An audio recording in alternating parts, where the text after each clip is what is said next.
Welcome back to another exciting episode of MiniGrinder Paints Live. I'm your host, the MiniGrinder, trying to speak tonight with Kevin from Holk's Workshop. Hello, Kevin. Hey, what's going on? Yay! So, gonna paint. Gonna try some painting tonight. I was just telling you before the broadcast that I had booped my finger last night, and it's still a little bit tingly. So this, I guess I should have checked if you can see this. Can you see this? Hey. Yes. Yeah. I can see you now. All right. Beautiful. So, yeah, I booped that finger last night. So there's a new rule. Whenever I come into the studio and do work, I'm always gonna have the finger guard on. Dude, I think about your finger once a day. Not even a joke. Not even a joke. Like, not even because of the pictures or whatever, because those are one thing. But the way that you described what happened that day, like the story that you wrote in the beginning, like I cannot get it out of my head. And I told my wife about it later that day. Yeah. And like she was just like, "Please stop telling me this story right now." So yeah, I'm totally desensitized to the finger right now. I really wish I could have it out right now while I'm painting. I really do. And it was covered when I booped it. It's not like I brought it down into the dungeon. Right. But it's I just gotta. Up until this point in time, everybody but my eldest son has booped it, right? Mm-hmm. And of course, when I did it, it was going to be the absolute worst boop.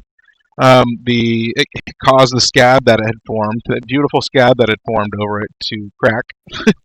Oh man! And were some absorbable stitches inside under that scab that definitely tore something. It's like putting your thumb into an Iron Maiden and closing the door. It was like, yeah, it was. You mean the actual like ribbage? Actually, what's funny is the thing that hurts the most is like where this last bit of skin had ripped off. That last because then you're like it's halvesies. You got half your skin in that little spot, and that hurts more than anything else. You'd think it'd be, you'd think it'd be like the wound. Right, yeah, the just open part that constantly aching, but actually the only time it really hurts is if, like, obviously if I'm, and I think that's just because there's like exposed bone and shit, just underneath so. I'm sure, yeah. Yeah, it's a lot of fun. Oh man, yeah, but you know what? You'll never, once it heals, like this trial will be like, the people that when they run to train for sports, they like wear like weighted shoes and stuff so they can jump higher. It's like the same thing. You'll be able to paint with like superhuman strength. I'm doing all right. I'm rather dexterous, I'd say. I play guitar and stuff, and but I've managed to switch over to that relatively easily. Actually, have you played guitar at all? Oh yeah, and I recorded something. The recording's crap, but I mean, I could possibly even play it. Oh no, I can't because my phone is also the camera, so I'm not going to fool around with that. But yeah, I mean, I don't want to share a crap recording, but yeah, it's fun. And actually, what happens is like when I'm like strumming, this finger right here does like a little periodic dance with a strum, and when that happens, it like helps the strum stay in time even better. If that makes any sense, it's like the extra weight is right.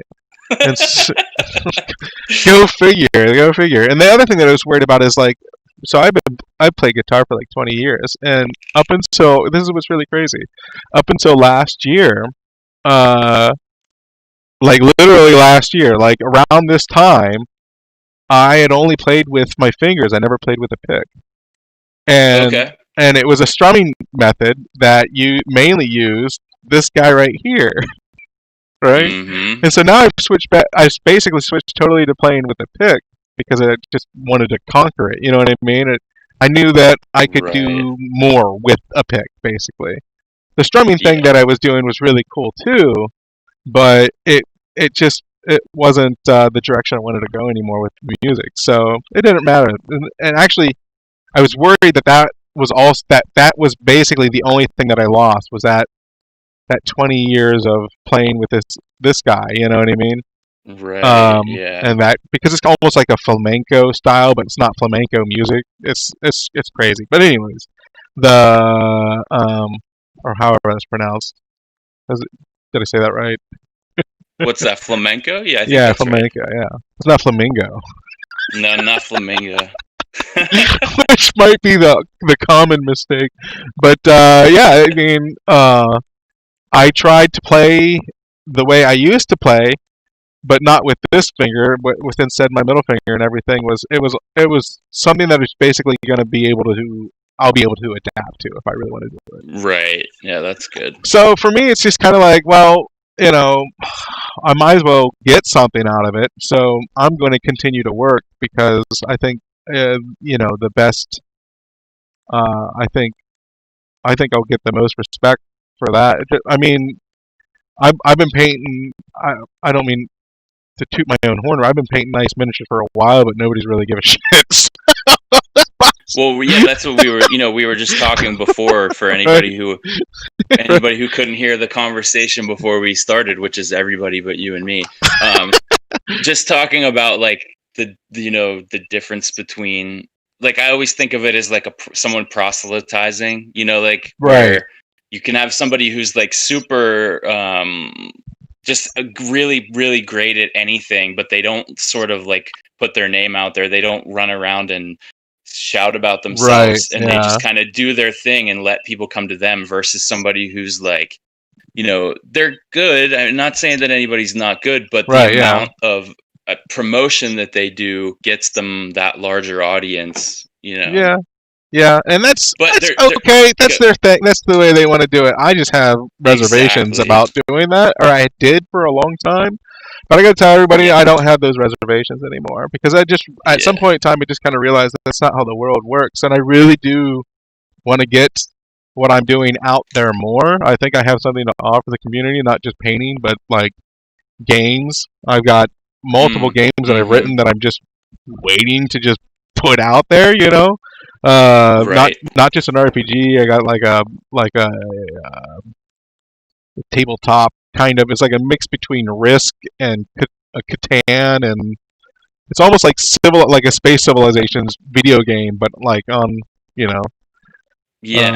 it's like a war game. So like it's a 4X type thing. I don't know. I don't know what the hell that is. Okay.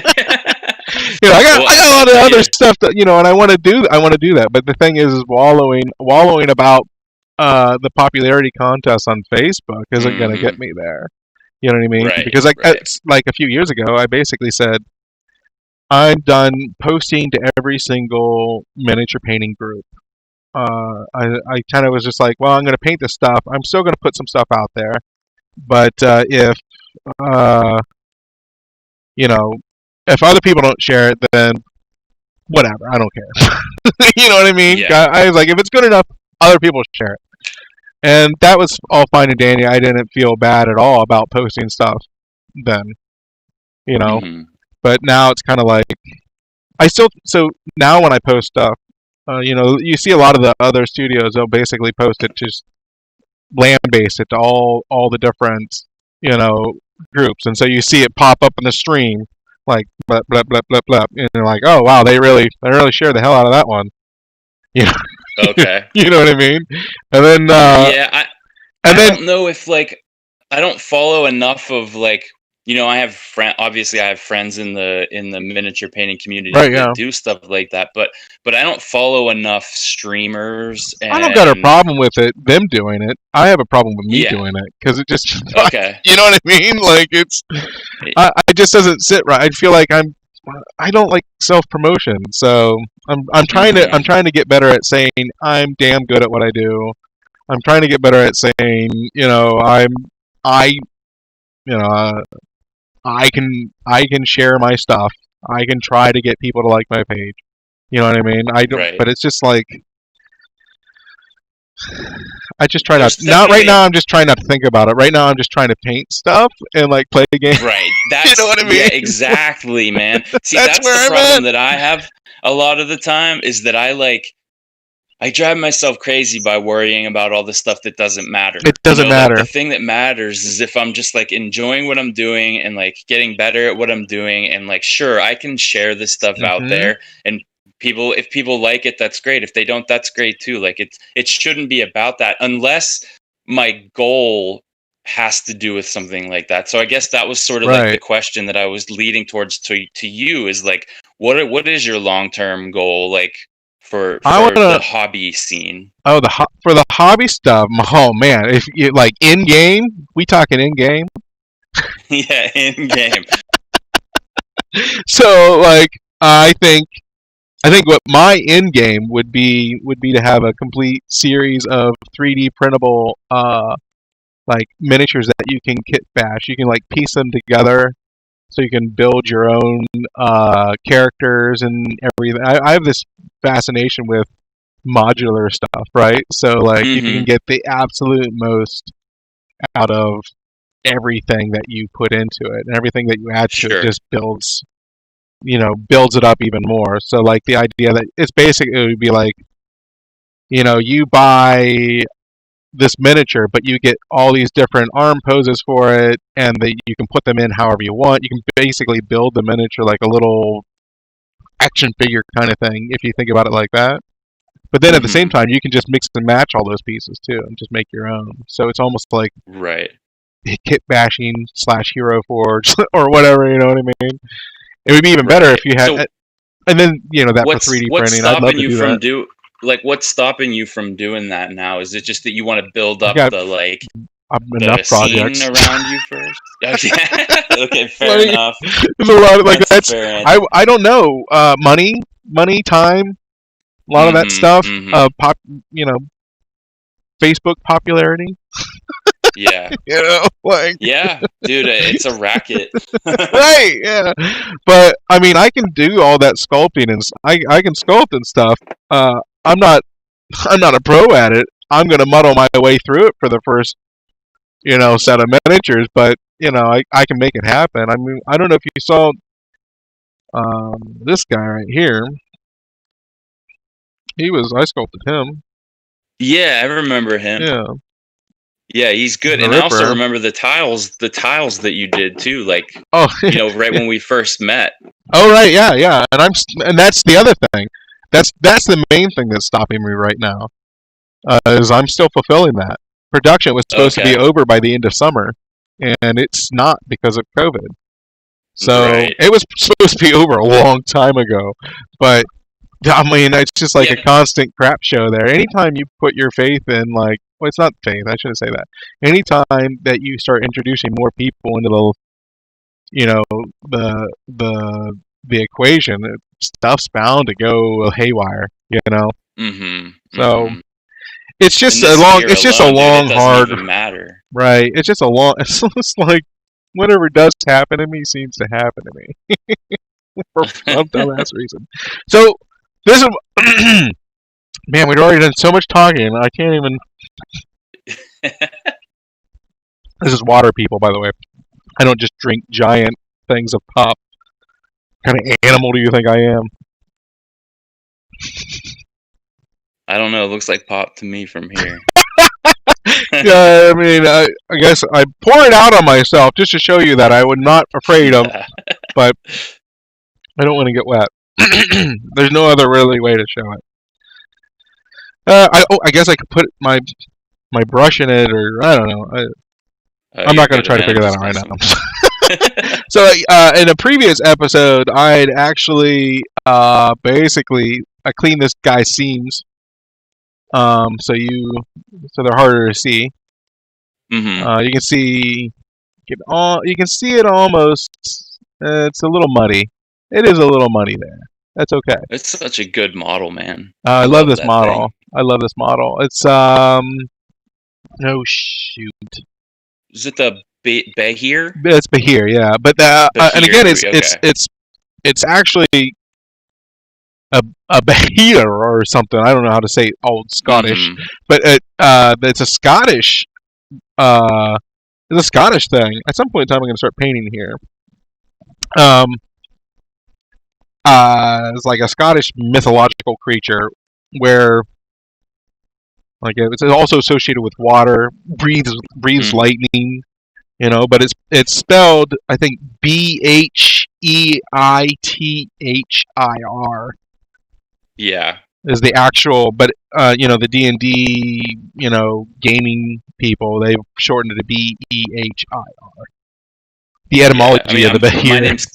my name's Kevin, and obviously Kevin, and then the Gaelic spelling for it is like Caomign, like something you would look at and be like, So, okay, that's what? not Kevin.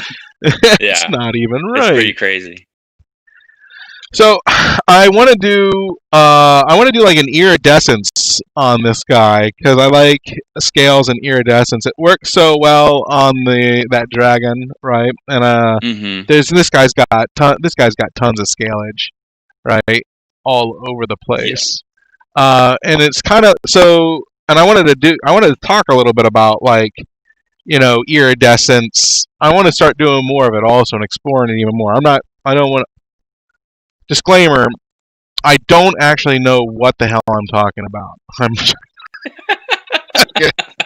Yeah, So that's a good one for me to You're right. my Yeah. name under that. There's a lot of paint czars out there. There's enough paint czars out there where they're like they I've gotten some pretty dirty looks sometimes from people watch me put drops of hand soap in my paint water. Like, this is how I do it in the backwoods, son. It's backwood flow improver. It puts the hand soap in the water. It paints the minis.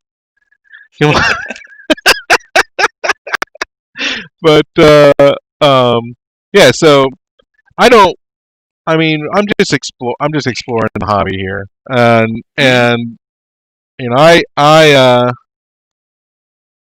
that's all there is to it. You know what I mean? I don't really, and I try to figure out what's going on from a kind of an impartial. This is what I do with everything. I try to come up with what's going on from a completely impartial perspective. And so, like, I hope that people. I don't even know, like, what is iridescence called when painting a miniature? The technique of painting iridescence. What is it even called? Like, it's Right. I figure I might as well coin it.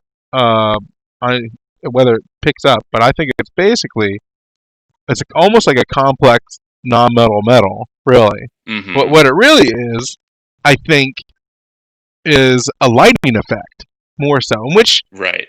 I've been dealing with the lighting stuff for a long time, and I kind of feel like non-metal metal is very similar to a lighting effect, also in a sense, because Sure. it's absolutely. It's how the surface reads, the information. So it's given via light. Sure. So, and if you're painting a mirror, you're not really painting a mirror. You're just painting the things that are reflected in the mirror. Right, yeah. And metal is basically just like a dull mirror. So when looking at the model here, I look at to see how the reflections are already working, how the light is already bouncing off the model to kind of to gauge my inspiration for where I'm going to put, the shine generated by those iridescent scales, because it really is just a complicated highlight. It's a highlight with multiple gradients going on inside of it, right? Sure. And that's kind of just like that's like the basis of iridescence in a nutshell. But there's different rules. There's different kinds of iridescence. There's different kinds of non-metal metal, and so like you could have an iridescence that doesn't show up in the highlight, and I don't know why my thing is so super slow anymore. It's like the refresh rate is like absolute crap. Or whatever it is. But the instead of the lighting effect being, or the iridescent effect being on the highlights, or represented in the highlights, maybe it is represented in sort of the shadows or on the edges, Right. So, or where the midtones would be, or where or where the base layer. So there's different, or it could be a combination of all of that. Mm-hmm. If I pull this down a little bit, if it looks good. I'm just trying to get a better refresh. This is better. That's Do you better. know, what causes Okay. a metal to iridesce? Like, is it because of the amount of temperature that has been run through it? That's Like, an interest. Yeah, that is interesting. Or like anything. I think what causes it is the refraction of light through the surface of whatever, because some of it gets absorbed and some of it gets refracted in different spectrums. And mm-hmm, I think mm-hmm, that's, and I think it's largely based on, because it's crazy. It's like this. It's not like where like you would highlight every single scale. It's no. So like mm-hmm. when I'm picking off the space right here, I'm seeing like. So I'm going to mark the space with some blue, and actually I'm going to get a bigger brush because this thing is not necessary in this part. So I'm just going to like map out the space. I'm not going to do any heavy detail work right now where I want the iridescent to work on this piece. And what I want it to do is I want it to happen on the highlights. Okay? So I don't so Mm-hmm. that's kind of my algorithm for where I'm going to put the iridescent, effect. Because it's not going to Right. be all over it. It could be if you're super crazy and you want to do it at every single stage. I don't know why anybody would do that because you need the contrast to really make it help. But Yeah. just if you're going to try some kind of iridescence, I think it's important to just sort of start simple, and so yeah, I'm basically and just be consistent along the model. The other thing is you kind of have to Mm-hmm. think. So like even right now, you can see that like there's highlights right here. It's probably because the wife is watching something upstairs. Damn That's you, okay. Umbrella Academy. You guys are just gonna have to deal with it because I ain't gonna bother. So, um, so anyway, yeah. At some point in time, maybe I'll have a wired camera. These are pretty nice camera. I can get like way up on this model too, so it's a nice system. It just I need a better. I need it to be directly tied into the computer somehow. Uh, so you can see right here, there's highlights up in this area. Of course, it completely stops. So yeah, this highlights up in this area, and it goes along the ridge here, and then there's a lot right here, right? And that's just from the light. So I'm just using the light as a reference to sort of gauge the how it might translate. And then so what I would do is I would sort of map out that space and say, okay, well this space right here, all in that crook, and then all along the top here, and then it breaks right here and goes along down the side. And so now that's going to be the. It's because nobody was talking to you. My Google Wi-Fi speaker was on. Sorry, I don't understand. Well, yeah, you I wouldn't. see you now. Can you hear me? I'm back again. Oh, hey, welcome back. What happened? Hell if I know. I've still been going. Is let's see here. Blip, blip, blip, blip. Hello, 3 people watching. Hello. Hey, oh, we're actually doing a recorded show right now, or on the YouTubes. This is somebody from the Discord channel. It just popped in. How you Hello. doing? Well, she's and she's off.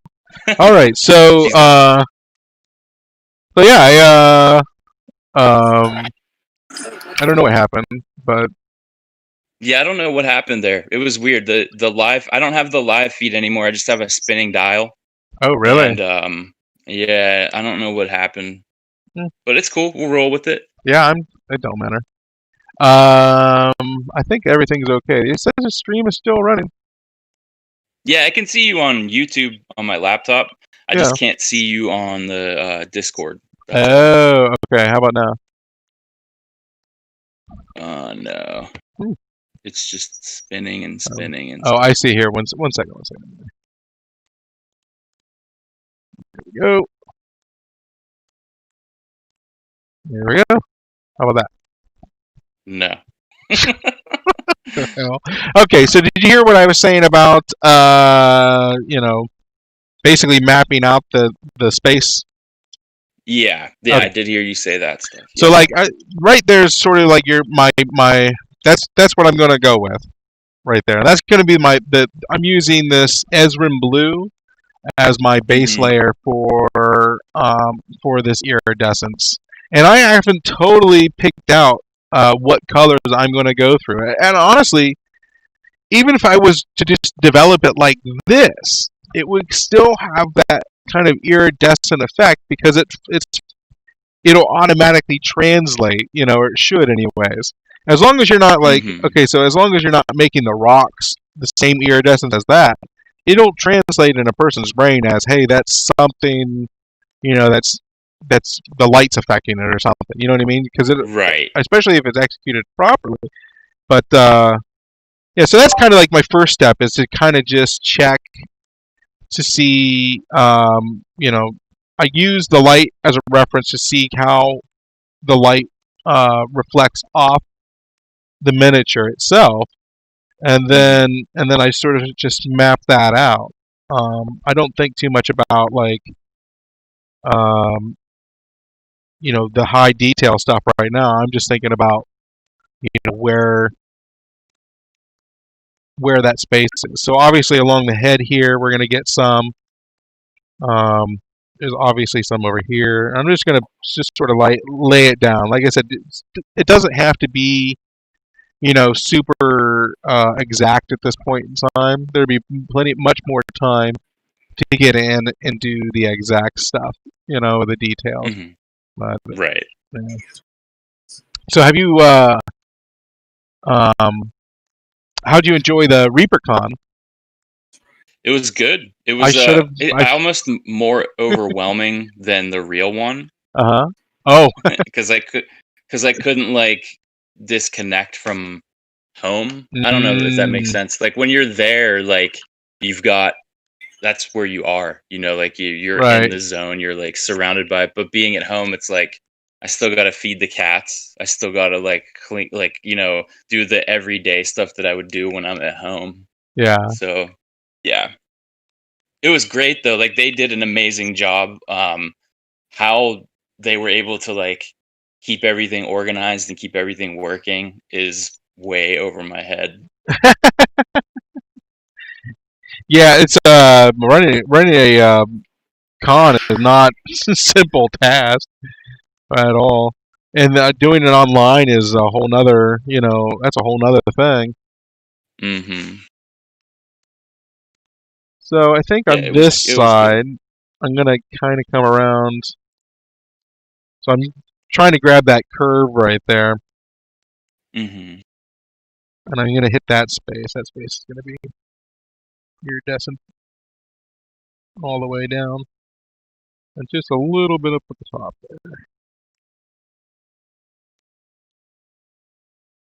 But so did you have? That was your first time teaching at a convention, technically, right? Yeah. Yeah. Nice. It was my That's first awesome. time. Yeah, it was pretty great. That's cool, man. I didn't expect, like, I mean, I've only been painting for a couple of years now, and like when he was looking for class ideas, that one just like popped in my head, because I had recently painted something with the Galaxy print and it got a pretty good response from people. And I was like, this wouldn't be a hard thing to teach, Sure. Basic. So I just was like, if I did this, would anybody take it? And a bunch of people said yeah. So I went to them and they approved it. Oh yeah. I'm hoping to do it in person next year. I know that it's a little bit more the space is a little bit more at a premium because you're limited to how many people you can have in a class and things like that. So I definitely would like to do it in person. Hopefully that'll happen. Yeah, I wouldn't be surprised. I mean, you can. I think you can get like 12-person class, 16-person class, possibly. Mm-hmm.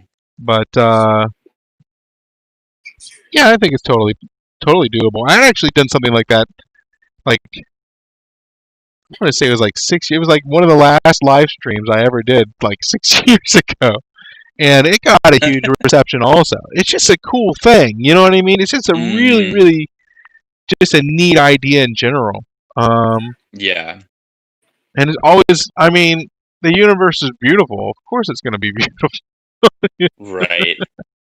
My It, favorite part of the whole thing, honestly, was like afterwards seeing like everybody sending me that was what awesome. they did. That was a Just inspirational. like I'm losing you. I don't that like It's like another language. walk around and yeah, and I can't be like like this is really good. Like maybe try moving this up. I can't do like one-on-one stuff, and then to just see them popping up like being beautiful, like it was pretty awesome. Honey, I'm live streaming. Oh, that's Ethan. Bye bye. Good night. The tablet is on the white shelves in the dining room. All the way, you gotta look in the nook. I'm taking his tablet away. Hey, dude, it's Oh. it's 10 o'clock. Okay? You can be on it for 15 minutes, but then it's bedtime. Okay?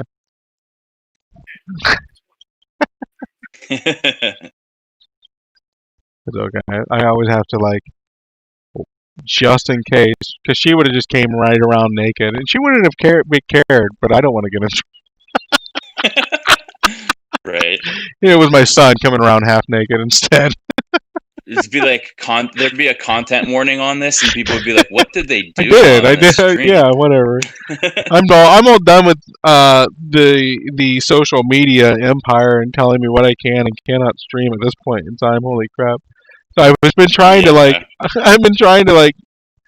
I don't know. I would like I like the idea of being an actual organ grinder and like broadcasting music to people. Yeah. But that's I had done that the other day. I was broadcasting a 50-year-old album, um,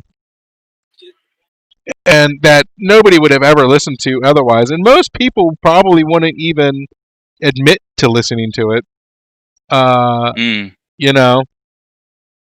So, and then they were like, "No, you gotta stop doing that. That's not kosher." And it's like, well, I don't know. This is I have this. I understand it's somebody's property and all, but like if Mm-hmm. nobody, it's not like I'm making any money off of it. You know what I mean? Right. And I don't understand why like it can't just be built in. Like if I were to make money at it, then they would automatically get a royalty out of that. I don't understand why Right. that's like there's a way to make that happen. We don't have to do all this stupid crap. You know what I mean? And then we can share Right. everything. I don't know. Yeah. I'm The thing I'm that an gets me I'm an about it all, idealist. I don't even on its own it would be one thing. Like if the only issue was like what to do about music royalties, it'd be one thing. But then the other side of it is that there's some pretty really like crazy stuff that gets onto YouTube that they just like don't do anything about because they're too busy going after people for playing like a 50-year-old song. So there's like the combination of those two things that sort of makes me be like, what are your priorities over there? Like, what are they doing? Yeah. And meanwhile, they sell and like buy and sell our data like it's nothing. Yeah. There's. Wait a It's second. crazy. Wait a second. There's something off here. Right. Yeah. I want to get upset about that stuff, but at the same time, like I used to get upset about stuff, and Mm-hmm. it sucked the very soul out of my body. Right. Right. And it will if you just let it do, and it really does. And as far as I can tell, it's only made it worse. Everybody being so vocal about what they believe in has only made that worse. It seems. Right. Well, it's hard. Things haven't gotten better since people started doing that on the social Have you media. ever seen Have you ever seen the TV show Fargo? Like not the movie, but the TV show. Only bits and pieces. Is there a streaming service that has that right now? Do you know? I think Hulu. Not that I'm trying to plug Bezos or. No. Yeah, I think it might be Hulu. But there's a scene in it where there's a guy like sitting in his apartment, and his neighbor comes over and sits down, and they're talking at night, and like the main character guy is like struggling with like whether or not to do the right thing, and his neighbor tells him a story. And there's a quote at the end of it where he says, you know, like, the moral of the story is only a fool tries to think he can change, like, only a fool thinks that he can change the world, right? Mm-hmm. And then, like, the main character just says, yeah, but you got to try, right? And I feel like that conversation is my brain. Yeah. And I'm constantly going back and forth between, like, hey, should I like let this stuff go and like not worry so much about it? And then the other half of me is like, yeah, but why should you get to relax and enjoy life when there's so much, like so many people out there suffering? Right. Yeah. And I the thing is, I'm currently suffering. Mm-hmm. Yeah. Like I'm already suffering. It's not like, you know, we're both college graduates that you know, it took a long time for grown-up jobs to come by. You know, we're still like, it's just just because of the way the economy is and everything else. You know, things never got better for us after 2008. Things never got better. Things only got worse, and then things started costing more. And we got like, and that's kind of like what I'm worried about in the long run is all of the economic relief that has been done over, you know, over COVID has now is like, you can't just print that stuff off and not expect there to be consequences. It's not like it was the milk and the eggs, you know, so much as it was like, I think the utilities and the you know, and that kind of thing. I just don't know. Like I don't know. Infrastructure cost. Yeah, I see. All I know is that we made less money then and we're better off. And it's like, yeah, you know. Well, I think this is a massive. Like we're in a massive recovery period right now. I mean, honestly, we're not even in the grand scheme of things. We're not even into the recovery period yet. But we're like, as far as everything goes, we're like edging up to a recovery period with all that stuff. So like things are going to be hard. I mean, things were hard already, but like, you know, the recovery for anything's never easy, right? I mean, like, look, you're going through that right now with your injury, and like, even though you're healing, like there's pain, but it's necessary to get through. And like, that's kind of how everybody's doing right now on some level, you know? Right. Yeah. Yeah. And, actually, things have peaked up for us right before COVID, and that's kind of like one of the reasons why I'm able to just sort of paint again is because the wife finally found the grown-up job. She's been going out finding lab work. I'm a homemaker. I'm through and through. So I don't know how I picked that up, but I did. But it just worked out. We have 2 little ones, and we both believe that a parent should be home with the kids. That's you know, especially at least until you know, Edmund's 8. So I got about 3 more years. You know, I got to basically turn this into a real job within 3 years.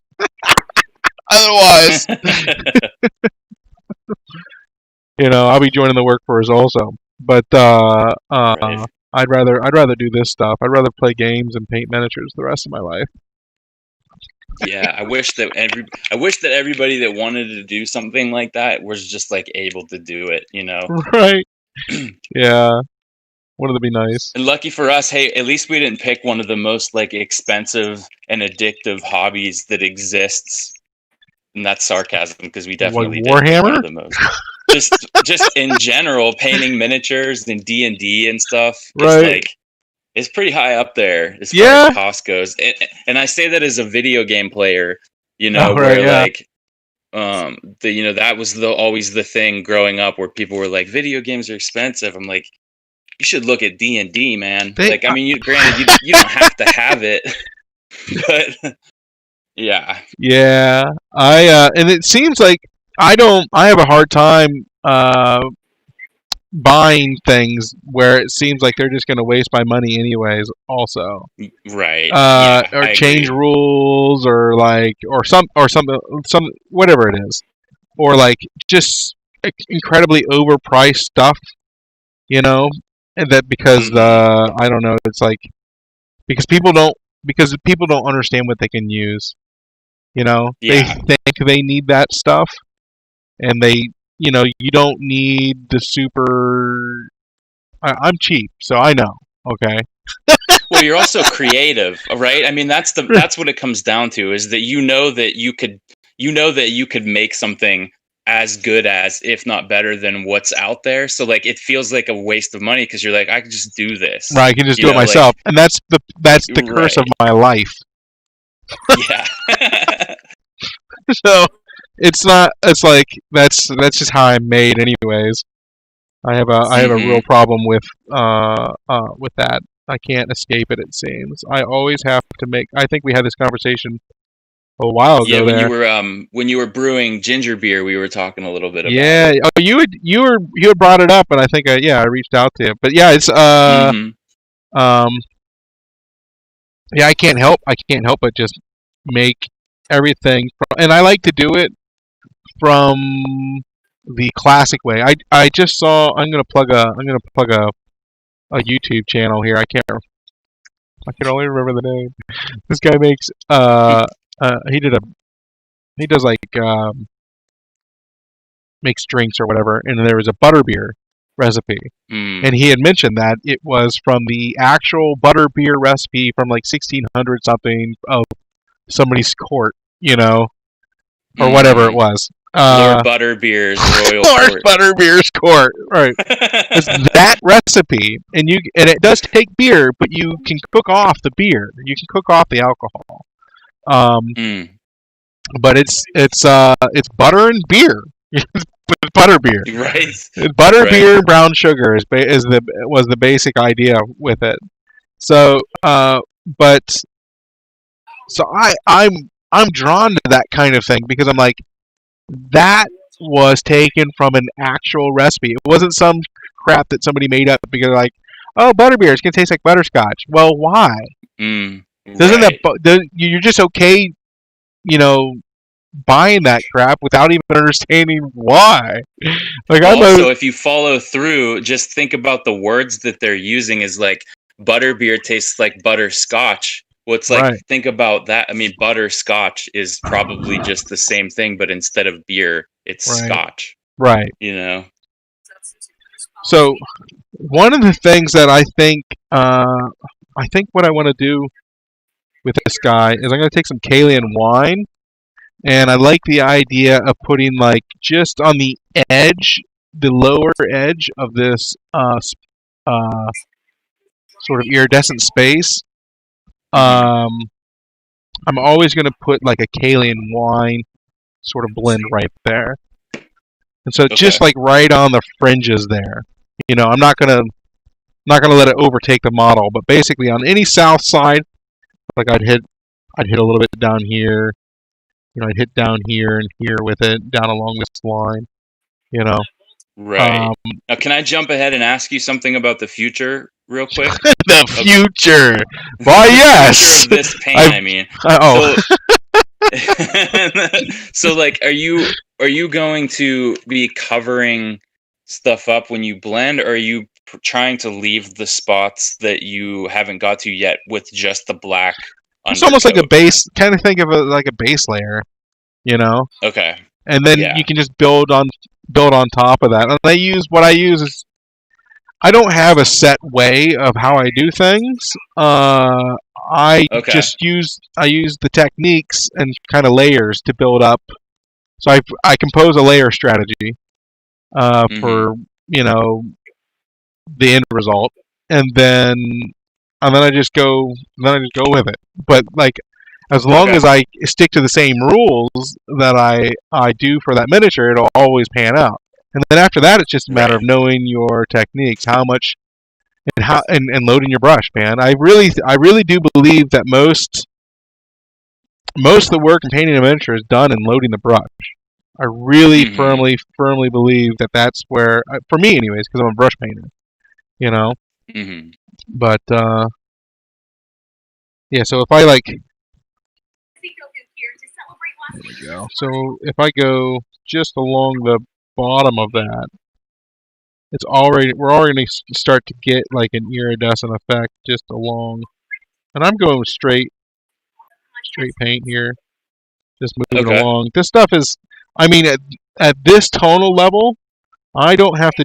I mean, it almost blends itself just because, you know, they're both similar sort of tonal levels. You know.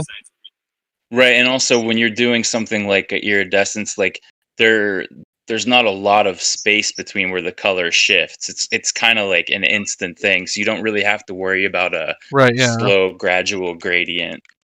Well, it's nice if you can do it. It's like I felt like it was a little steep right there, so I just went in with some blue on the other side and kind of wet blended it a little bit. You know, I do a lot of wet blending, and I do color mixing.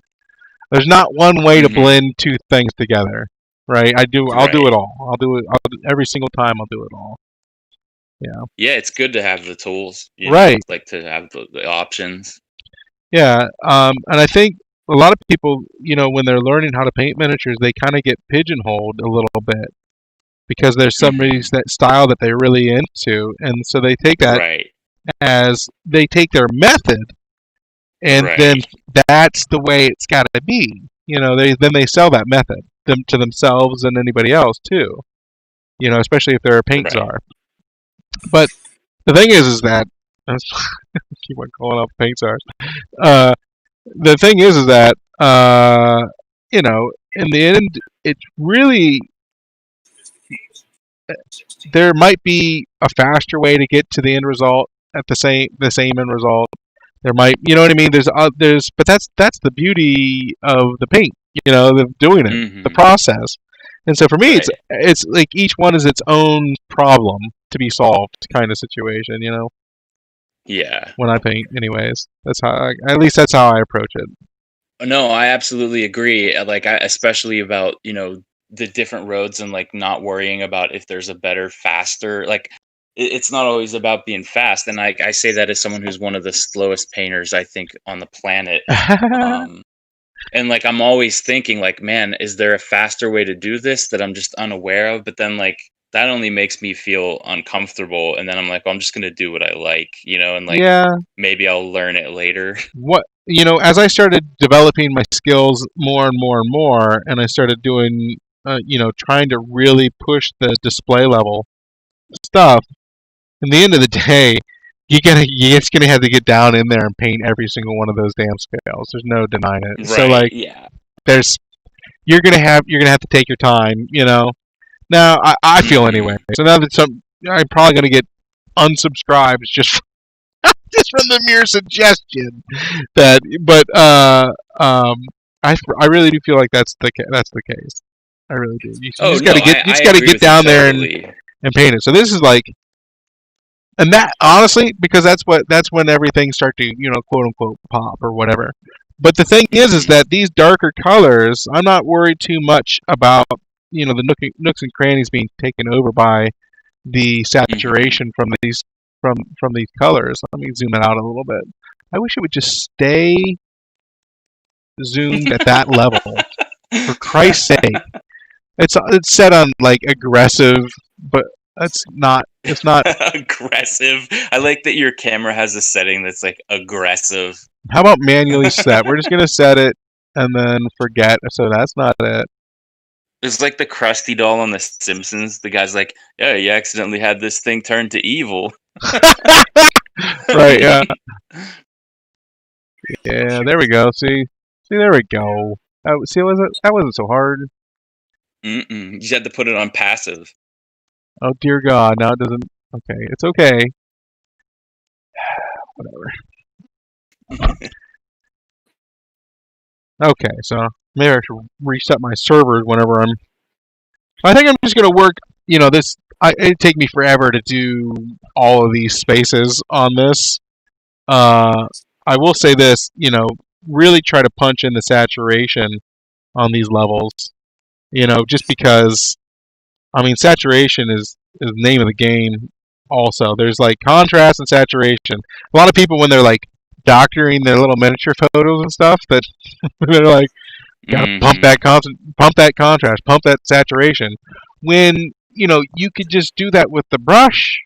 Right? Yeah. Why not just do it from the beginning? But because we don't know, because we're kind of like we're cautious. We're too cautious.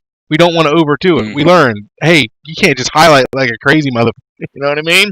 Yeah. You gotta it's hard to see when you only have a part of the model done too. Like I suffer from that, where you're like, when I get to that phase and I'm like, this is garbage. Why did I do this? And then I push through it and I'm like, oh, it's not so bad. Right? Yeah. You just gotta get past. You just gotta get past that stage for sure. Mm-hmm. But and then hope to God. But I don't. I mean. I'd have to really screw up to really start all over. I don't think I've ever really started all the way over. I gotta. Yeah, I don't think I have either. Honestly, I technically okay. So like I'm gonna be painting this guy. I based him. This is basically all base layers for the most part, except for the skin. I had based him. I don't know, years ago, 5 years ago, or something like that. So I'll go with the skin still. That's not bad start with the skin. It just needs cleaned up because he's been janked around so tossed around. I have a pile of abandoned models too, but I never throw any of them away because like you said, whenever something might hit and you might be like, oh man, that would look cool on there. Let me try that out. Yeah. That's what I'm doing right now. All those models that have been sitting around not doing anything because of my lazy ass, I'm getting them. They're getting done. It's just all there is to it. They're getting done. Let's see here. I've been like that geisha. I mean, I was setting her for a long time. This knight guy. Him. Mm-hmm. He's a fun one to give a spin. Yeah. You don't get the full effect. Like that's Anywho, he was sitting around for like 5 or 6 years also. Those worms I was just working on, they were sitting around. There's a lot of them that's just sitting around. And so I'm just trying to the worm looks fantastic. Yeah, you want to see that guy? You want to see him? Yeah, I like the pale sort of like. I guess I should bring him up whenever I'm talking about the iridescence, anyways.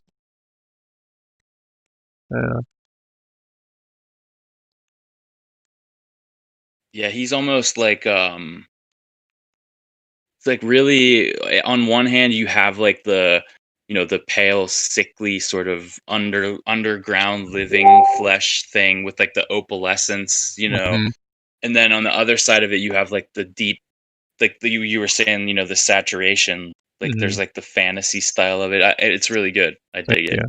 I'm really, really proud of my eyes, the iridescent eyes. Mm-hmm. Yeah, those dead cave dwelling eyes. Yeah, they're awesome. Yeah. But I mean, that's Clear Sailor Blue, man. My new favorite friend. Yeah, is that coming Clear back? Halo Green. I'm sorry. Yeah. I hope that comes back for Black Friday. I think that's the case. Oh, really? I think so. Yeah. It's hard to see where I'm painting because it's down in there. There it is. I'm not going to be too afraid of the saturation. I can always go in and blend it out, because it's basically black right there. You know what I mean? So, right. And I want the snake to be black too. So okay. I'm basically on the scales that are also black. I do plan on doing their own highlights as well. So that'll be interesting, and it'll probably be, I don't know, because that's kind of the whole thing. That's the whole thing about iridescence is there's multiple things going on here. You know what I mean? Multiple sort of the way the light refracts off of everything. You know, that's just. Yeah, so like I don't know if he was in a different light situation, he would look totally different. Right? Yeah. So yeah, I think it would be fun to do like a black. Now I'd looked up what snakes are in Scotland because this is a Scottish, creature or whatever. Mm-hmm. I'd looked that up, and it was the adder was and the adder's got a cool design on it. I would highly recommend making a Behir with the adder. Sort of, it'd be totally doable. But it wasn't. I wanted to practice more iridescence, so that's where I'm at with it, basically. Yeah. But I thought about trying to incorporate that design into it also, and I was like, that's too much. Layer? It's too much. That's too much. I got other fish to fry, man. So, so far I've used that Ezrin blue, the Kalium wine, and now the Tianqiao jade. Tianqiao. Are those the Pathfinder colors? The Pathfinder colors. Actually, the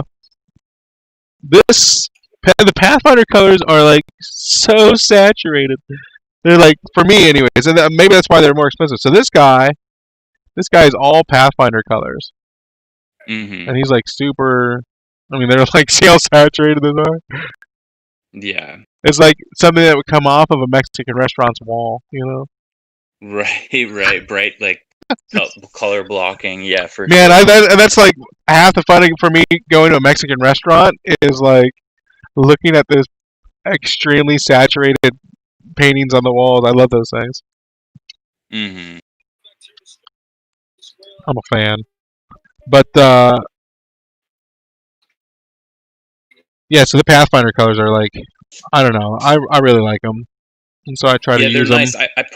I put mine on like the like my secondary paint rack to my side, and I have this problem where like if something's out of sight, I just completely forget that it even exists. Yeah. Do you have them all? I paint. I have them all? Yeah, I got them from when we were at they're good, man. LeaperCon last year. Yeah, they are. I've used them a couple times, but I just I forget about them a lot.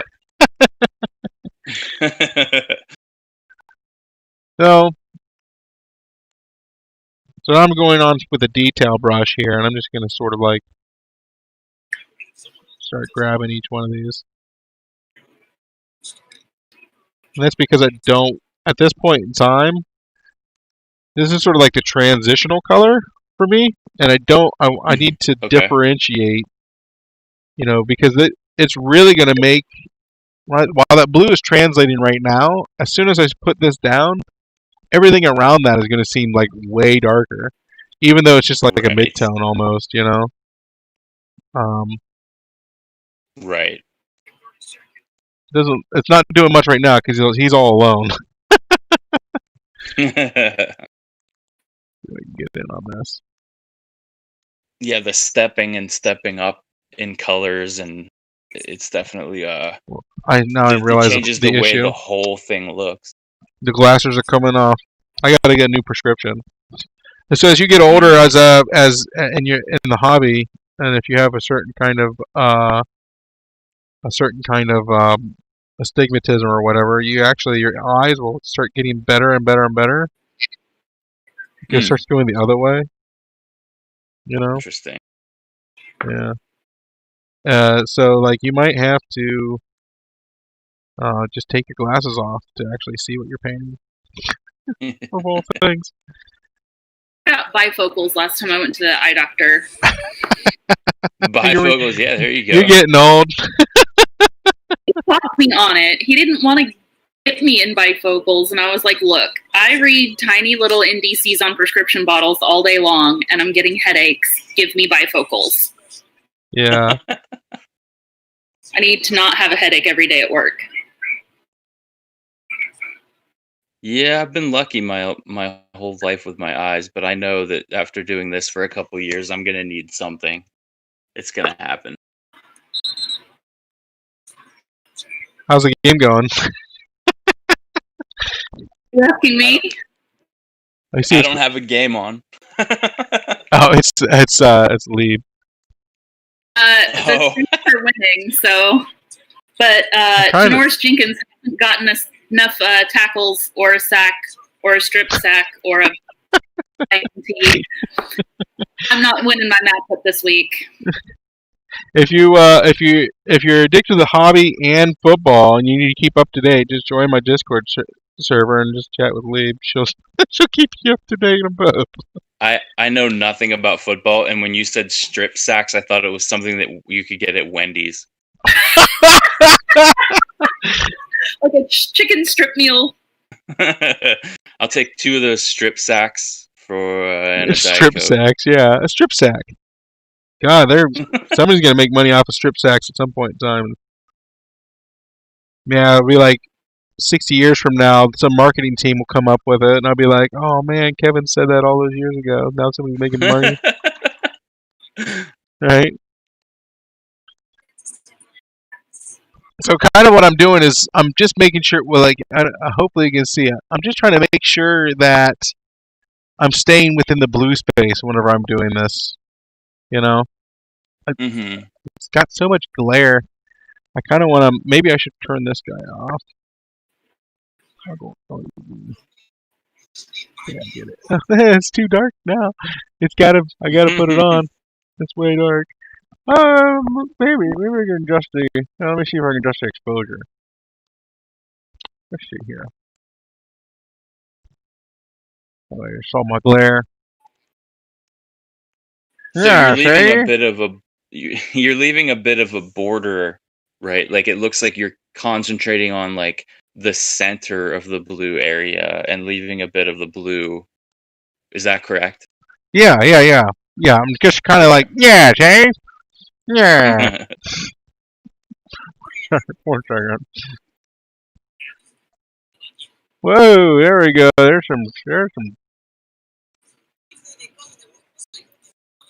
It's still gonna be bright no matter what. It's still gonna be all. There's no getting away from it. It's either gonna be too light or too dark with a space on there for right now. Yeah. Wow. Yeah. That's close.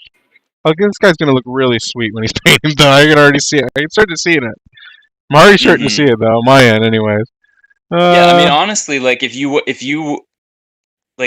stop there and you just like showed somebody this real quick, you know what I mean? Like there's enough color there to show like a low key iridescence already. Yeah. You know.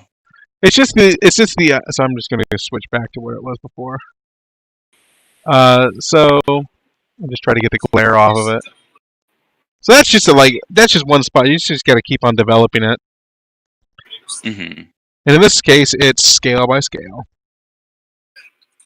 And then beyond that, I'll come back through and even do highlighting on all these things also. So all the green things will get highlighted too. So it's just like a really complicated. It's a highlight. Think of it as a highlight that goes through multiple gradients, basically. You know. Right. And you can set that up to be whatever you want it to be. Honestly, it doesn't have to be these 3 colors, or for however many I do. You know. There's a complete flub. I blame the middle finger. He's he's had a rough week. He's gonna do everything now. Yeah, so he's got the weight of the world on him. Yeah, he does. The whole miniature painting community. Right. The thing that happens the most is it like falls out of my hand. it rolls off the top of my hand. That's like the worst. It's not a big deal. But there we go. So when did you first start painting? Like, I know you said that you... Like 90s. Did you... 92, okay, I thought 93. So, yeah. Yeah, but I mean, I wasn't studio painting until like 6 years ago. Okay. Yeah. And then, you know, you started in like the what was that, like second edition era for D&D? Oh yeah. Oh buddy. Okay. Yeah, man, that's like that was the time. You know, that was the time.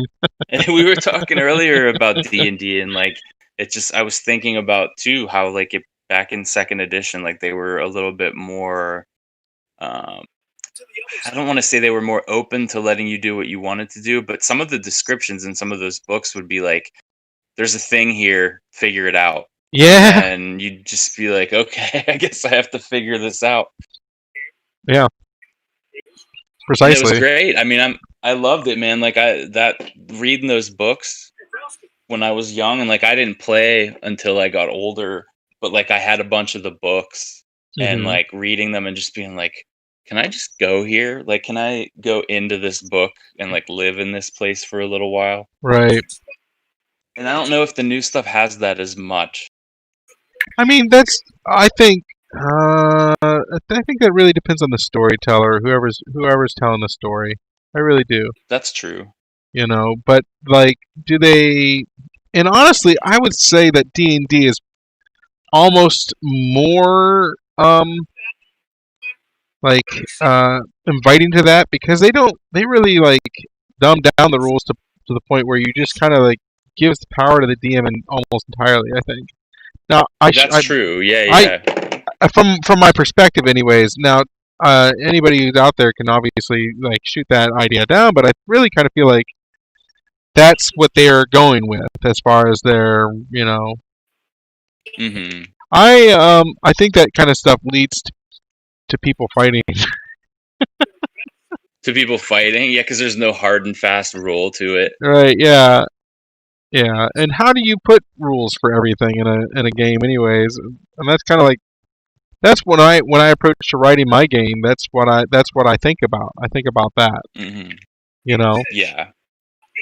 So. Yeah, the balance is like, how do you strike a balance between being like, you know, the old school stuff where, I mean, some of the old school stuff was so, it was so, I don't want to say bipolar, but like, it was so like some of it was really strict and you had all these rules for a specific thing, but then like you turn the page and it would be super open and you would have to be figuring something out. So it was almost like really like wishy-washy as far as how much of the like rules there were available, you know.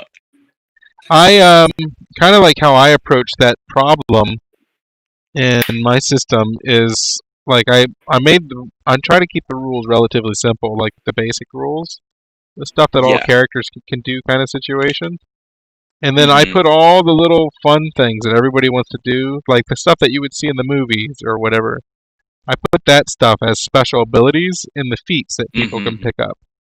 And so if you want to do that stuff, you just train your character to be able to do that kind of stuff.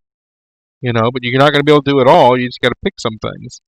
But, you know, it's done in a way to where, like, all those special things are in there. So, you know, the task for the player is not very high. You just need to know what you're capable of doing and what you want to do. But for the GM, he needs to know how to do all. You know, he's got to really know the book in and out, and that's got to be the case anyways with any GM. You know, so it's not like I feel bad for the GM in that regard. But you know, it's just a fact. It's just the way it works. But yeah, my idea was, you know, let's take all those extra rules and kind of like just throw them all into those spaces. You know what I mean? Into feats and that kind of stuff. And because that's where that kind of stuff belongs, anyways. I think. and then it's covered. Do you feel the same way that I do? The way that I feel about like playing an RPG is that you want the character to be specialized so that the things you can't do are just as important as the things that you can do. Right. So yeah. like when you're running around with a party, like the classic D&D party, like I DM a game with friends here where they have it's the classic D&D party. They have all bases covered, and there's pretty much nothing that they can't handle when they come across it, unless it's like something that they just didn't know about. And like I almost feel like I want to start a second game with them and be like, don't talk to each other about your class. Just like come up with something that you want to do, and like don't plan on power gaming. And like that's where the fun stuff comes in to me. And I think that your system encourages that because it's so tied to like the abilities and feats are so tied to the specialization that you do have that sort of like, what do we do here? None of us know how to do this thing, and then you have to be creative about figuring out some way to get through. Right, yeah. And while you are capable of doing things that you're not actually skilled in doing, if you come up with an idea, then that's where the GM has to be like, oh, that would be this skill, and you would have to use it, and then you would be like, oh, okay, so does anybody have that skill? No, none of us have that skill. Well, what is the attribute associated with it? And you start, who's the best equipped to perform, to try that skill unskilled. Now you don't get any of the special bonuses and all of the other things, but it's still possible that they can work their way through, because I want to reward people for coming up with excuse me, crazy ideas, Of sure, yeah. But what I'm saying is that like the higher chance of failure because nobody specializes in that makes it more exciting to me, and like instead of being like coming across like footprints and being like, all right, who's got nature, who's got that, like it's like we come across this and we're like, none of us know anything about this, so can we try and follow these footprints anyway? And then like the chaos that comes out of that is fun. Yeah, right. You can try. Nobody's got that skill. It's near. There's no guarantee. That's and there's no, even if you got the skill, there's no guarantee either. So it's already in 5th edition though. It's kind of like, dude, if you have a skill in something, there's really not that much of a chance you're gonna fail. Like, sure, you still can, but the deck is so stacked in your favor that really. Yeah, I mean, we're playing. The group that I DM is like maybe 6th level at this point. Yeah, and they're just like, there's nothing stopping them, to the point where I have to go through the book beforehand, like before we play, and like bump stuff and adjust stuff so that it's not just like super boring and easy for them to get through. Right. Yeah, because you just are super boring for you. Oh, great, you guys killed another. Yeah. Well, like, and they do like to smash and grab. I think that that's a popular way for people to play, is to just be the murder hobos thing. And that's fine if that's what they want to do, but I still want to try to make it like a little bit more interesting. Yeah. Yeah. Absolutely. That's definitely the case. Now, I mean, the great thing about D&D is just the sheer number of resources at your disposal to throw at them also. Right. But like what I do in mine is kind of just say, well, here's the formula to make whatever you come up with, or whatever you want to come up with. So I give like the creature creation. There's tools for creating creatures. That way, things can be kind of imbalanced, in that respect. And you can try to maybe see how, if you put so much into a creature, then a character with the same amount put into it should be, you know what I mean? They should be on par with one another. But the system is so different in that, like, the characters that are created are almost, I would say, they're like the equivalent of maybe like 3rd or 4th level in D&D almost. But like, that's only because they got just a boat ton of hit points in comparison. The difference is their hit points don't go up, in my game. So you just that's what you have. So as damage and stuff starts going up, you better do better at preventing that, basically. Right. Because you got the same amount to work with. Now you can increase your hit points by increasing your skills, but yeah, tying all of, like you said, all of the advanced specialization to skills is a good idea. Yeah, for sure. Oh, get some hunger. Have you been doing have you been doing like betas? Like, have you been running? Oh yeah, I mean, if you have you not seen? No, I mean, I haven't seen any of the if you've been doing battle reports or anything like that. Oh yeah, I'm doing a couple of things here. Let me see if I can get some. I'll show everybody right now. A little snippet. I saw some pictures that you were sharing about doing combat and stuff, but I didn't I didn't know if you were. There's the setup right now. But it's not. There we go. Give me 1 second. I gotta wait for the video feed to come. All right, yeah. Before I can see it. So okay, you're moving over to it right now. Oh yeah, dude, that thing is amazing.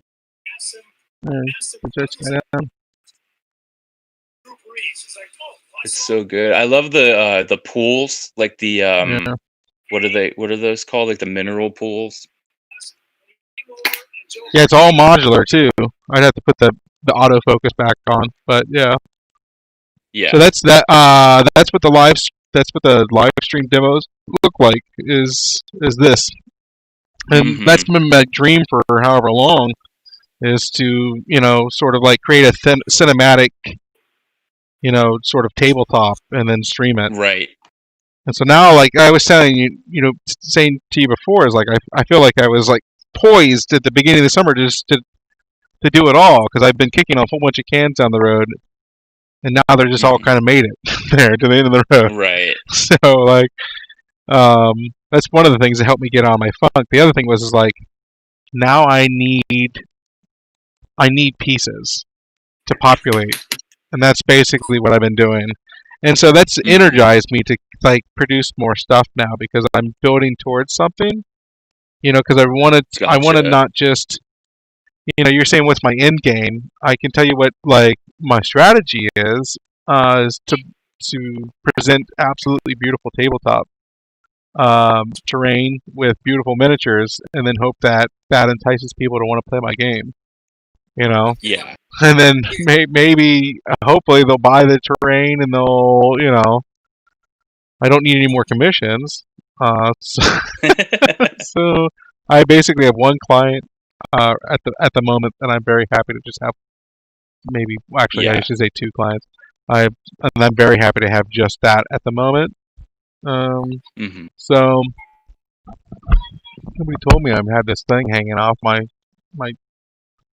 USB still hanging off the microphone. Like, got some. I guess you probably wouldn't even notice through the beard. No. Nope, I couldn't tell. So one thing that you can do and it's kind of hard to see at this stage because of the shine. But if you're feeling like maybe you punched it in too much, you can always just go in, and I would actually get some flow improver, right? Or maybe you just want to smooth out the blends or whatever. I just go straight to this flow improver, and just getting a point on the tip there. Just grabbing some of that flow improver, mix it in with that Ezrin blue, for instance. I'm just trying to get a nice something to tint it with, And then what you can do is you find it's a little choppy or whatever in that department. Just go right over that stuff and tint it. And this is like another one of my blending kind of things. Yeah. And that'll just tint those ones a little bit more also, and help that sort of go. And I kind of stayed away from the stuff in the middle a little bit in that situation. And now what I'll do is with a clean brush and kind of a dry brush also, I'll go even just pull up the edge of those two spaces. And that just kind of helps that sort of that mix of flow improver in the blue sort of seep into the areas of the green a little bit more. Yeah, you also get the benefit of like giving a bit of a filter to the green. Yeah, it's not just a flat kind of effect. Then also it's got a little bit of its own gradient too. But now it's kind of about which direction we're going to take that. So now I kind of I'm thinking about what is the color of the light that is creating this iridescent effect, right? And so I'm thinking yellow light. And now the question in my head is, do I go with, there's options here. I could go with a nice, if I want to stay with the Pathfinder stuff, I can go with that Callister yellow. It's a nice bright yellow. But honestly, for sunlight, I like to use golden blonde. So for the actual highlight of this, and the highlights of all the iridescence parts, I'm going to use the same highlight that I'll use on the area that are not iridescent, basically. So I'll use golden blonde or a mix of golden blonde with whatever the midtone layer was, to sort of generate what the highlight will be for that. Right. Because one of my rules is, and this isn't it's kind of an overarching rule. I realized at one point in time that things are not that we get stuck saying, okay, we'll use a dark blue for the base layer, and then a nice midtone blue, and then a highlight that's also possibly just a brighter blue. And so we're often doing that idea, but what I feel we should be doing is, you can do that for your base layer and your midtone all you want, but the highlight really needs to be influenced with whatever color the light is. So if it's in sunlight, then it should be influenced by whatever color the sun is. There should be some yellowish tones in it then, Or if it's inside, if the light is really refracted, and maybe it's not going to be that way, so maybe you have more of a white light. But, I really do think about the environment when I'm thinking about, how that's going to work. So basically, all surfaces will get like a golden blonde influence, golden blonde's basically my go-to for like sunlight highlights. So what I'll do is I'll take so I got some golden blonde right here, and I got some of that jade, that Pathfinder jade, Tianjia. I don't know how they pronounce it. I don't know what Tianjia. I actually took I was learning Mandarin there for a second. I had some Chinese friends. And the only Chinese that I know is 葱火鸡 is chicken. That's the only thing that I know. Is that? That doesn't sound like chicken to me. But I don't remember what it is off the top of my head either. Well, I heard it secondhand. Well, I guess third hand from somebody. That G. Yeah, G. It's G. It's just chicken is G. G. Right? It makes sense, right? Yeah. So I'm just gonna take a mix of that golden blonde and that jade, and this is often where I'll do the color mixing stuff. Is whenever I'm trying to figure out when I get to the highlight stage. So I'm only just mixing more and more just so I can get enough paint on the brush to sort of hit this. And again, I'm going to sort of stay internal. Actually, no, this is all nice. There we go. So now you can start seeing it just popping more and more. This is just the beginning. Well, maybe you can't see it. Let me get up on this. Let me get up on it. How important is like transparency, translucency of the colors that you pick? You do this. Oh, like how much water is on my so like, or like how Yeah. Well, like, is the paint that you like? Do you try to pick paint colors that are more like the pigments are a little bit more translucent, or does it not? It just doesn't really matter. It doesn't really. It depends on the effect that I'm going for and what I need to do next. Personally, Okay. like that's kind of typical for me. Also, I just wanted to say hi to anybody who's watching. Hello. Say hi back. Hi, who's out there? Somebody out there. We got a handful. That's happening. Yeah. That's I cool. like talking. I forgot that we were like broadcasting to the world. Right? For a little Yeah, bit. it doesn't even matter. Like I said, it's just one foot in front of the other, buddy. Right. So yeah, I mean, I don't. In this case, it depends how gunky the paint is sometimes, you know. And that's why I always have my trusty sponge nearby with water in it, my paint water in it. And my paint water, I always got a squirt of hand soap in it. And I think I told you that, and that helps. Yeah. That helps it work kind of like a flow improver, also. So it's like, but I also have flow improver out on my thing, so I might grab that instead. So it really depends. You know, I'm feeling cute. I might do one thing over another. You know what I mean? So, and then the other thing is I always use a dry palette because I like dry palettes, and I have to be different than everybody else. Also, like that, I know exactly the mix right there. It's right there. It doesn't go away. Mm-hmm. So I have it while I'm working on this, right? And that's kind of like, that's not the final mix either. You know, it's I'll use probably another mix on top of that. I'll probably just be straight golden blonde next. Most likely. And golden blonde's thin enough too that like you could probably even do like 2 or 3 layers of it. So right now I was just having a problem with the paint coming off the brush. You know how that happens. You know, so you go to load it or whatever, and so all I'm going to do is just tap that right on there, and I should get a couple more goes at it still. Mm-hmm. Or not, see. So just a little bit more. Just a little bit more. It's better to be under than over. There we go. Because you mentioned it, and the brush was like, "Nah, dude." Now it has a different consistency, so you got to be careful it doesn't flow too much. But it's gonna help flow again. See there, it's coming. Got to work it in.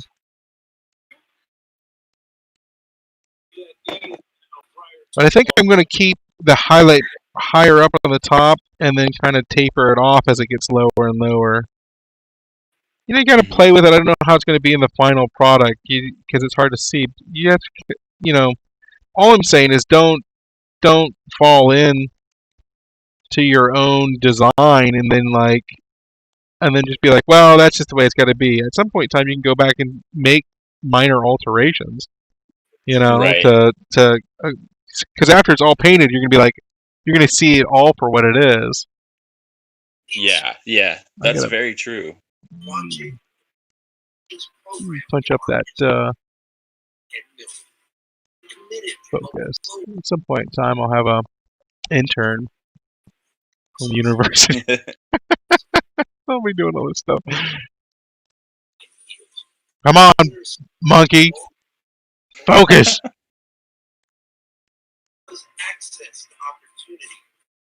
Oh my god. Okay, so. My cats are just staring at each other with the meanest looks on their faces right now. Like they're just gonna attack each other. Oh, they're about to have some fun. I think that was about it. That's good. There we go. So I hope you're having fun. I know it's like forcing you to sit here and watch me paint. I'm really happy that you decided to come on. Yeah, man, I appreciate you asking me. It's great. That's awesome. Hopefully we'll have you on again sometime. Yeah. Wednesday I have Soshi. She's gonna be on. Oh, sweet. Yeah. That'll be fun. Dude, That'll be a fun one to see. Today was an incredibly long work day, and I was like, oh, can it just be over? And this is like a really nice decompression at the end of the day. Yeah, that's good. Good. I feel like I'm glad I'm there for you, man. Yeah, I appreciate it. And also, I don't think we get to talk enough. So, like, sure. even without the cameras and stuff like that, You know, you're always welcome. If I'm in my studio, I'm on the Discord, so you're always welcome. Always welcome. Yeah. Anybody, yeah, honestly, they're all for me. Like, I'm pushing that right now because I need human interaction and adult conversation. Is what I realized. Number one. Right. And it's so much more real to me to connect with people this way than it is for me to post a picture and then try to garner likes from it. I'd rather do this work in the studio and just just BS and see what people are doing, and you know what I mean? Yeah, definitely. I agree with that. It's really easy to get sort of lost in all the unimportant stuff whenever all you see are words and pictures on a screen. Right. And like to be able to talk to people and like get to know people a little bit more, and yeah, I mean it's we need that social interaction, and especially like you mentioned needing it now. Like I got the winter thing where winters get hard for me sometimes. So knowing that time's just around the corner gives me a little, like, I get a little anxiety about that. So it's good to keep the social thing going. Yeah, absolutely. My mom, she moved up to Alaska. She was living in Alaska for like the last 15 or 20 years, actually. Oh, wow. That's amazing. And she said that when she first moved up there, people would get more. God damn. Will you just stay focused? I turn around and everything's gone to hell. But she, I don't know what this thing's problem is he just doesn't like this model, I think. It's like, I think the issue really is that the model is too cool because it's like multi-tiered. Yeah. You know what I mean? See, like right now it's sort of in focus. On one spot. Yeah, it's having such a hell of a time. You know the model's good if the camera can't compensate. It's like just like, I don't know what to do with this. Right, yeah. Jesus. How my Bane is coming out. Random. What's that? My Bane that I'm painting. Oh, right, yeah. Looking really Bane, good. like from Batman? Yeah, my husband bought the Batman Gotham City Chronicles board game, and he doesn't paint and has zero artistic ability, so I'm painting his minis for him. Nice. Bonus. Yeah, that's awesome. There we go. Did you play the game? Is the game good? I have not played the game. He's played it a couple of times and really likes it. It's got like a learning curve. He's lost, I think, most of the times that he's played it. Ooh. Who makes it? Do you know? Classic. That's some classic wife stuff to be saying. Who makes it? Did you say? I didn't hear. Monolith board games. Oh, okay. Sorry, that was awfully familiar. No, it's all good. I don't think I played any of their games before. He also has the Steam Forged Resident Evil 2 board game that I'm also working my way through, but zombies get boring. Yeah, definitely. I have the Dark Souls board game from Steam Forged, and have yet to play that one single time. He really enjoys Resident Evil. He's a teacher, so he did like intramurals, and they would play Resident Evil in the intramurals. Oh, that's cool. Wish we had that stuff when I went to school. Yeah, cool teachers. Yeah. Like cool teachers that weren't like traditional cool. Like, that I would have thought were cool when I was in school. Yeah, I substitute taught there for a second, and because my degree is actually not art related at all. But I think they teach they were like, they're the cool. I would get that often. You're the coolest substitute teacher. Mm-hmm. Like, well, I was the biggest freak when I went to this school. You're right. That would be my substitute. So yeah, like that's man has a tides turned. So back in the day, you guys, everybody made it. You jerks would have all made fun of me. Now that I'm here, you don't know anybody. You think I'm cool as shit. So.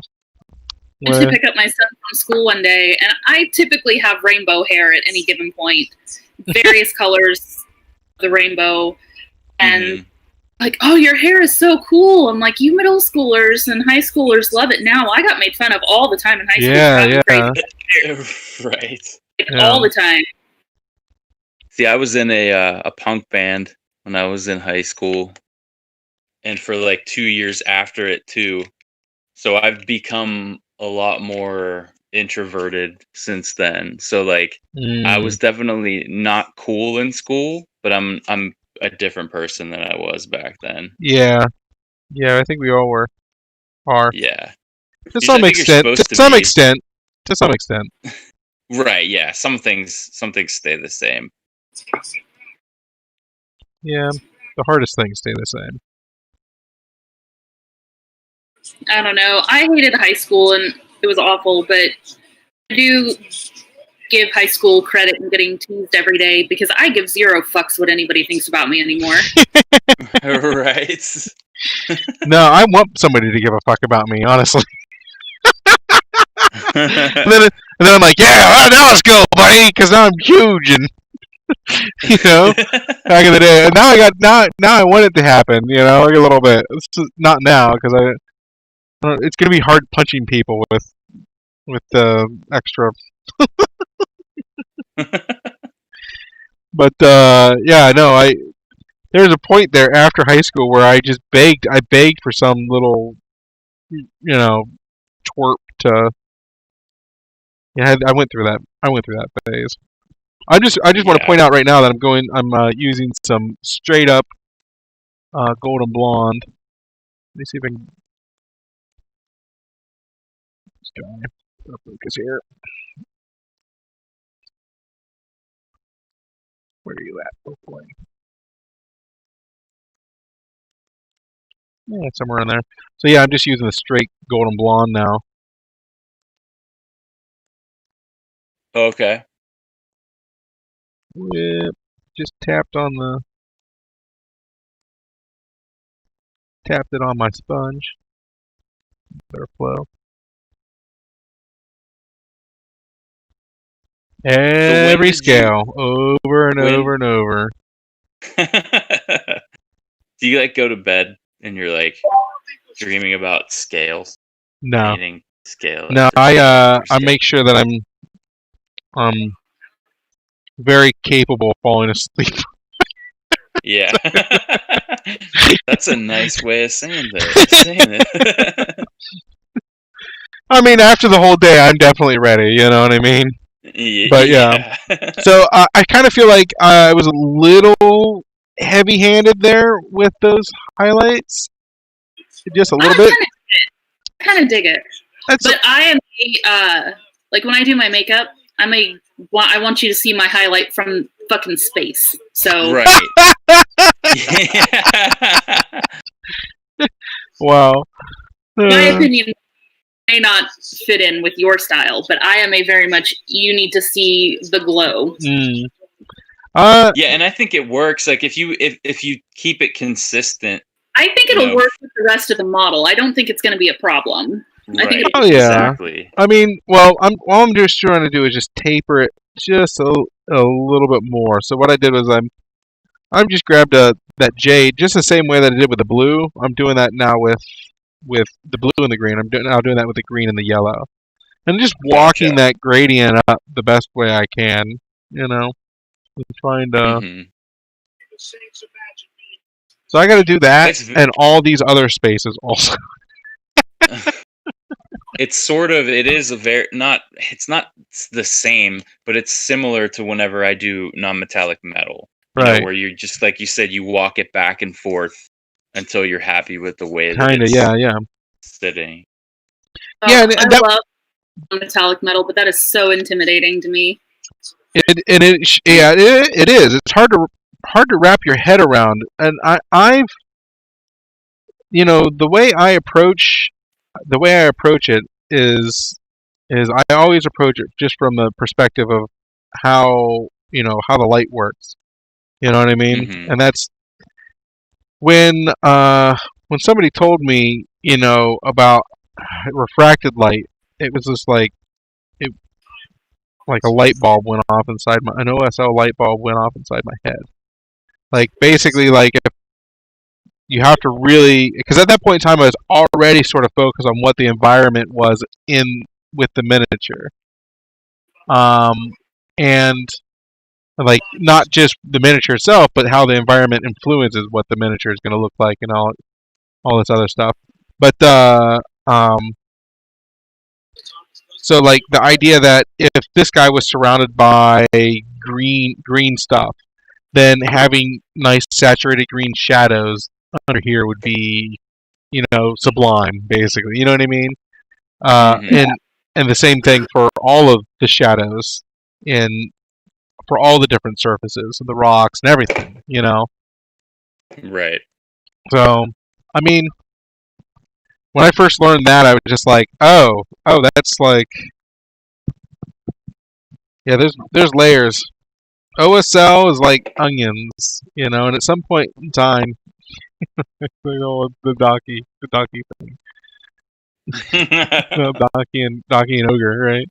OSL is like layers. At some point in time, you get down to the point where you're like, oh, wait a second, non-metal metal is kind of like an OSL, kind of, right? Right. And then at some point, you're like, oh, well, this other stuff is kind of like OSL also.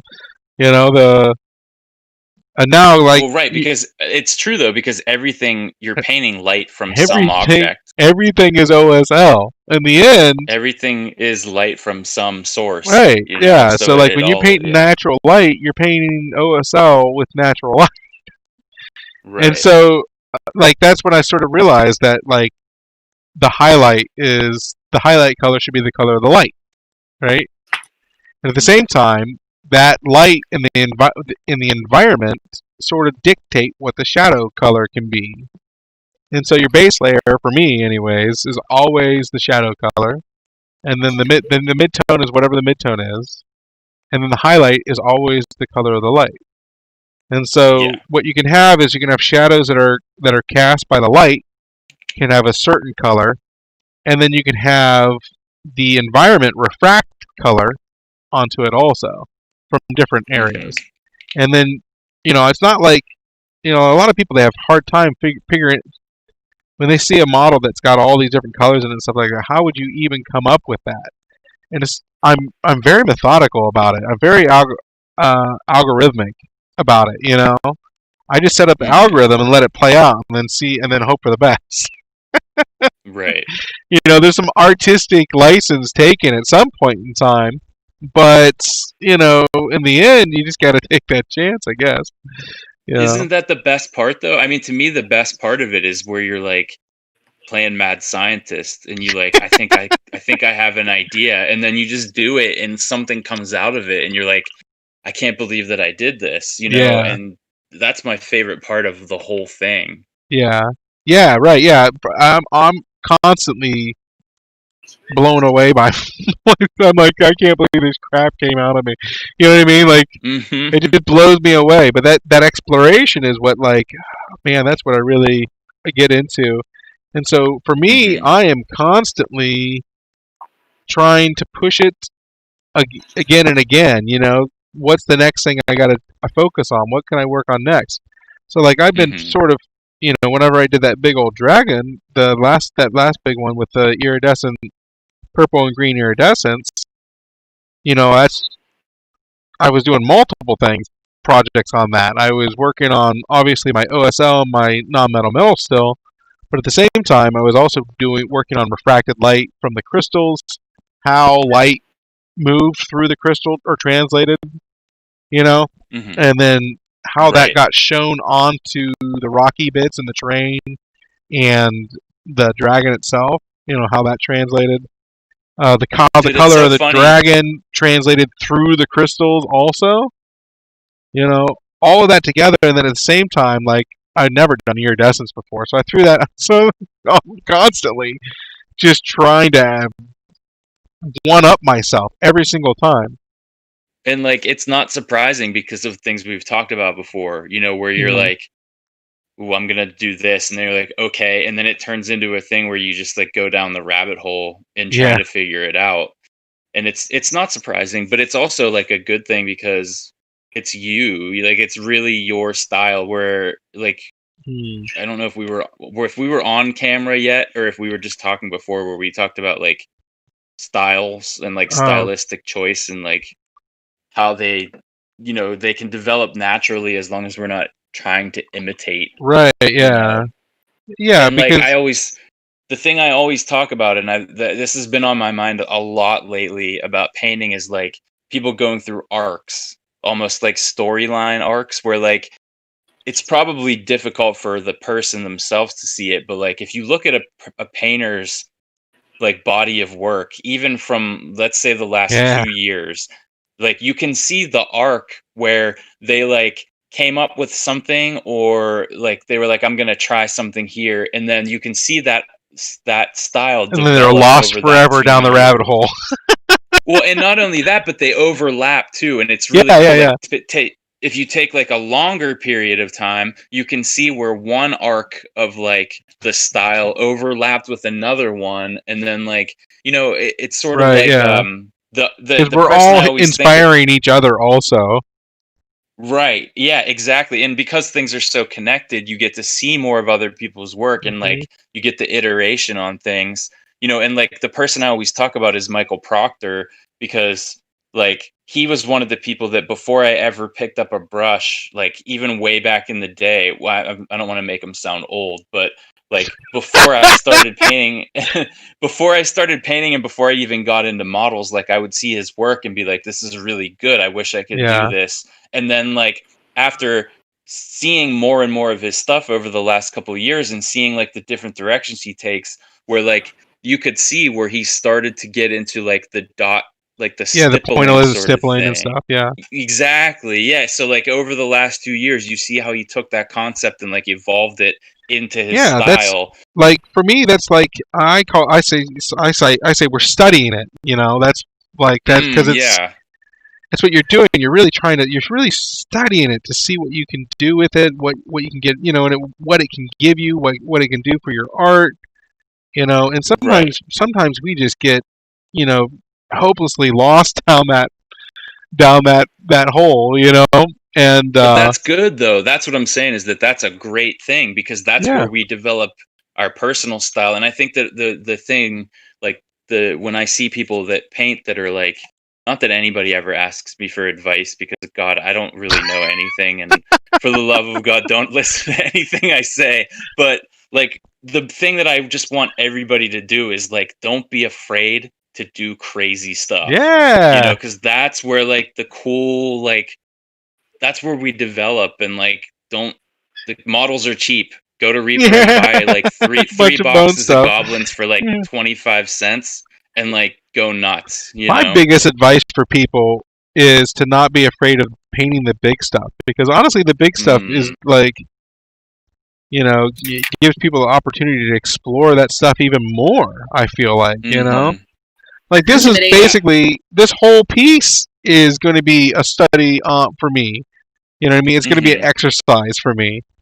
And that's kind of the way I see it. I just see it that way.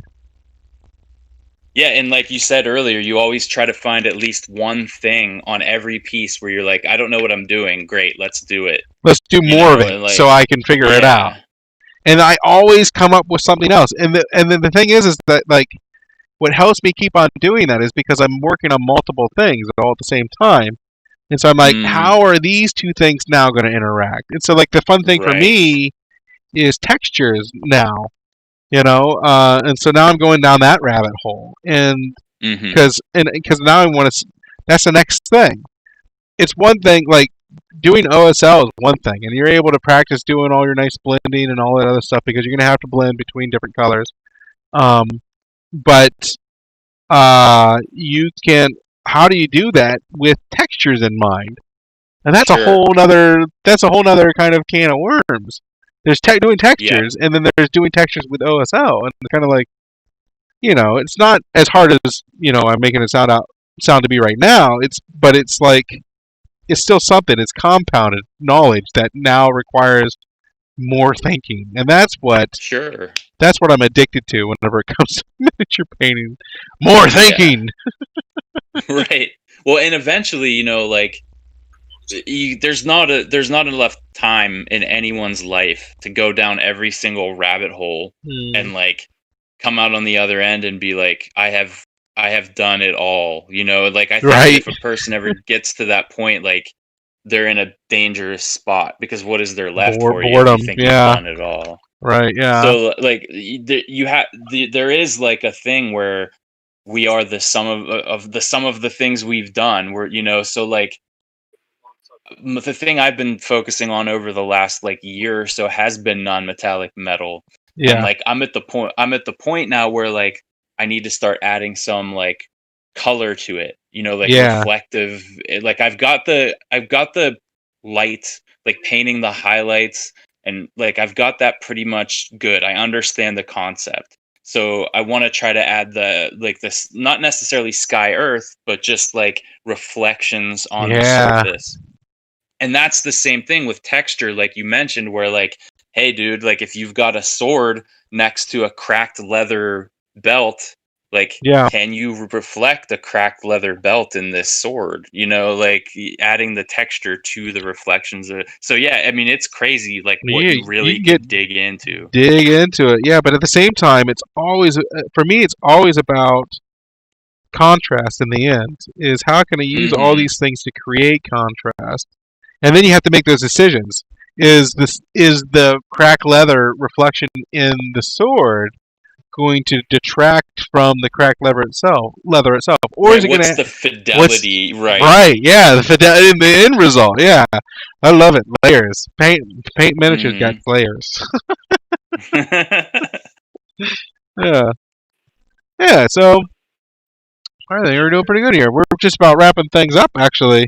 So I mean, I'm going to basically do what I just did right here, all over this damn model.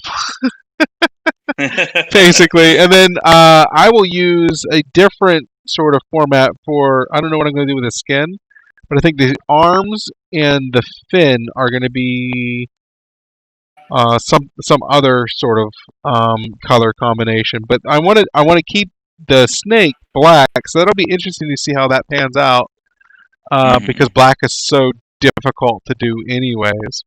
But I guess my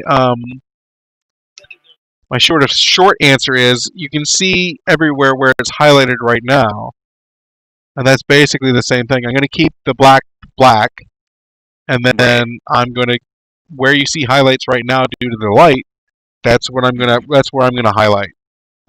And that way I don't cover up the black for too much.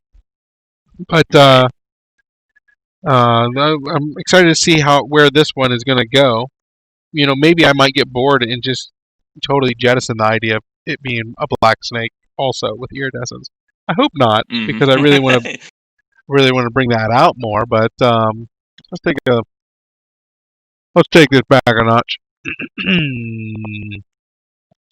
So one other thing I want to ask you: what do you do for a living, if you don't mind? I do title work, like land title work. So not what I expected. Yeah. I've been doing it for about a little over 6 years now. Wow. So I do like. Do you work for like a firm, or? I have a broker. I'm technically like an independent contractor. Oh yeah, dude. Can you do that? Can you do that in Ohio also? I do it in Pennsylvania, Ohio, and West Virginia. Wow. So if we wow. So I know where to go. Yeah, you do. Absolutely. I absolutely know where to go now. That's cool. We have a pretty good broker. She's at least we were working with when we were trying to get a house. She was really cool. But That might be a while. Real estate that might be a stuff while. goes back. Real estate stuff's real easy. Like if you're looking for like you know, if you're looking for what I think you're looking for, it's not a super time consuming thing. I'm used to going back to like 1850s. So right. Oh wow. Like yeah, I mean some of the stuff we go back really far on. But yeah. So it's not a super like. But you also, I saw you had made a video game. No. Is that was somebody else? Was that somebody else? Yeah, I think that's somebody else. It's all a blur. So that's. I wonder who that was. I could swear that was you. Huh. Now I'm befuddled. Confuddled. I definitely know who I'm talking to right now. Talking to Kevin from Holk's Workshop. I'm really happy that you were able to join me tonight, especially so late. I just wanted to make sure I wasn't going to keep you up past your bedtime. This is good. Yeah, this is definitely going to be my sort of standard time that I'm going to try to go into Monday, Wednesday, 9:30 to 11:30. For anybody who's joining us, really thankful for you watching through the whole thing. I know we've had some camera issues, but other than that, I've had a blast talking to Kevin here. Yeah, it's been great. I appreciate you having me on. Hell yeah, dude. And until next time, whatever people say at the end.